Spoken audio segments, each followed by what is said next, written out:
Anyways, so we will switch to the next session, Care in the Real World, Treatment Patterns and Survivorship. Our first speaker is Carla Isabel Borre from Mayo Clinic Rochester, Minnesota. Title of the talk is Real World Frontline Systemic Anti-Cancer Treatment Patterns and Outcomes in Erdheim-Chester Disease. Welcome.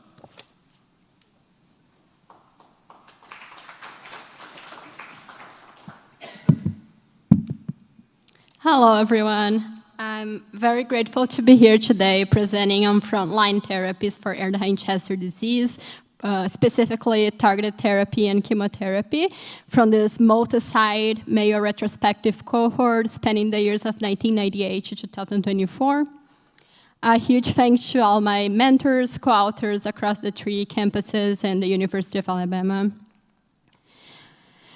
As well known to all of you, ECD is a rare histocytic neoplasm driven by MEK pathway alterations in most of the cases. With the FDA approval of emrafenib in 2017 for BRAF V600E mutated ECD, followed by the cobimetinib approval for adult histocytic neoplasms in 2022, targeted therapies have really dominated the frontline treatment landscape. But as discussed during multiple moments of the symposium today, access to these different therapies varies by setting. Tolerability is also a variable. So there's still this unresolved question of what is the real-world frontline efficacy for these different therapies. So with that in mind, we're presenting here this retrospective study. We're presenting these 2 groups as parallel observational cohorts of adults with ECD seen consecutively at the 3 Mayo Clinic sites. The 2 cohorts are one for patients who got frontline BRAF or MEK inhibitors, and the other for patients who got frontline chemotherapy. For both cohorts, patients could have gotten local therapies such as radiation or surgery or steroids, ending up to 6 months prior to these therapies, thinking of this as bridge frontline therapy. Mutation testing for this patient included different modalities, NGS, immunohistochemistry, PCR, and response assessment was mostly based on PET-CT scans using the Deauville score, but also CT or MRI in some cases. We had a total of 76 adult patients, of which 63 or 83% received frontline targeted therapy, and 13 or 17% received chemotherapy.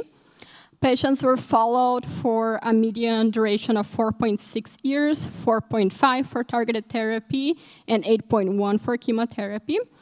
And 62 out of the 76 patients had tumor-specific alterations. Most of them BRAF V600E mutation, 40 of them, and then 11 had other types of MEK pathway alterations, and 11 had other non-MEK pathway alterations. For the frontline targeted therapy agents, patients got vemurafenib, 33 of them, cobimetinib, N of 25, and other MEK inhibitors for 5 of the patients. For chemotherapy, the vast majority got cladribine, 9 of them, vinblastine for 2 of the patients, and cyclophosphamide for 1, and methotrexate for another 1. For the purpose of this presentation here, we did not do comparative efficacy analysis. We're presenting this again as parallel cohorts and doing descriptive analysis. Looking at the 2 cohorts here and some baseline variables and our outcome variables. So age was mostly late 50s or early 60s for both of the cohorts. Most of the patients were male for both of the groups. Matching the literature, most of the patients had multi-system disease, 100% for the chemotherapy cohort, 95% for the targeted therapy cohort. For risk organ involvement, 55% of patients with targeted therapy had risk organ involvement and 46.2% for chemotherapy. And then looking at the overall response rate, so complete response or partial response, complete or partial radiographic response, we see that 93.4% of patients with targeted therapy had complete or partial response, and this number was only 46.2% for chemotherapy. And that is because a lot of the patients with chemotherapy had stable disease, as you can see on the following row. So 46.2% of patients with chemotherapy in this cohort had stable disease. And then we see that although the overall response rate looks, without attributing p-value, quite different between these two cohorts, 5-year progression-free survival, time to next therapy, so percentage of patients free of next line of therapy at 5 years, and 5 years overall survival, still looks similar between the two groups. So 48% of patients with targeted therapy were free of progression at 5 years. 56% were free of a next line of therapy, and 82% were alive. These numbers for chemotherapy are 46.2%. 60% free of progression at 5 years, 62% free of next line of therapy, and 84% alive. A question we are asked before I'm presenting similar data is, how do patients with MEK pathway alteration respond to chemotherapy? And our N here was really small to try to answer the question, but I think it's still worth sharing the data given how rare this disease is. So 3 patients with BRAF X100E were treated with chemotherapy. 2 got cladribine, 1 got methotrexate. And of these, 1 patient who got cladribine had a response, had a partial response, and the duration of response was 21 months. Then after this 21 months timeline, there was no follow-up imaging, so we cannot say. And then 1 patient who got methotrexate progressed, and 1 patient who got cladribine had stable disease for 10 years, and no follow-up imaging after 10 years. Looking at our PFS curve for the targeted therapy group, we can see that PFS is very high early on, and then there's this gradual decrease, particularly later in follow-up, which is to be expected with a therapy that's continuous, and discontinuation, treatment interruption, and risk of death accumulate over time. Looking at the curve for chemotherapy, it seems like PFS is pretty stable over time, with the caveat that we had a small cohort of chemotherapy patients. So I got to take this with a grain of salt.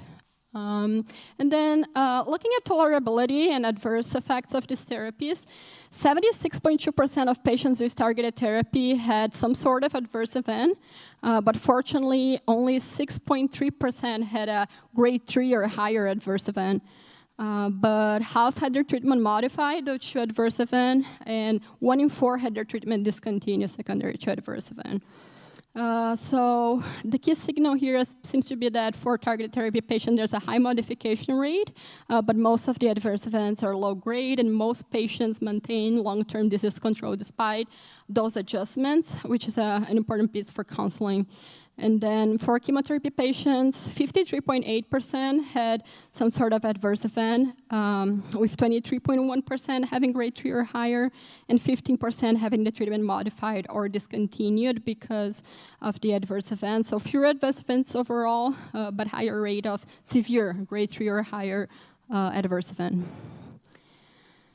And after discussing the limitations, mostly related to sample size of our cohort here, as I was presenting the results, trying to think of what kind of take-home points we can take from this data set here. And it seems to be that as of now, the frontline systemic therapy for ECD demonstrates meaningful clinical activity across both targeted therapy-treated patients and chemotherapy-treated patients. And although we didn't work on direct comparisons here, in these cohorts, targeted therapy achieved a higher response rate, while both modalities of therapy yielded durable disease control at 5 years, favorable long-term survival. Toxicity-related modifications were more frequent with targeted therapy, but still, reassuringly, most patients were able to maintain long-term disease control despite interruptions. So I think at this point, frontline treatment options, either targeted therapy or chemotherapy, can produce sustained benefits, with targeted therapy in this particular cohort offering particularly higher radiologic response rates and durable control. I'm happy to take any questions and comments now.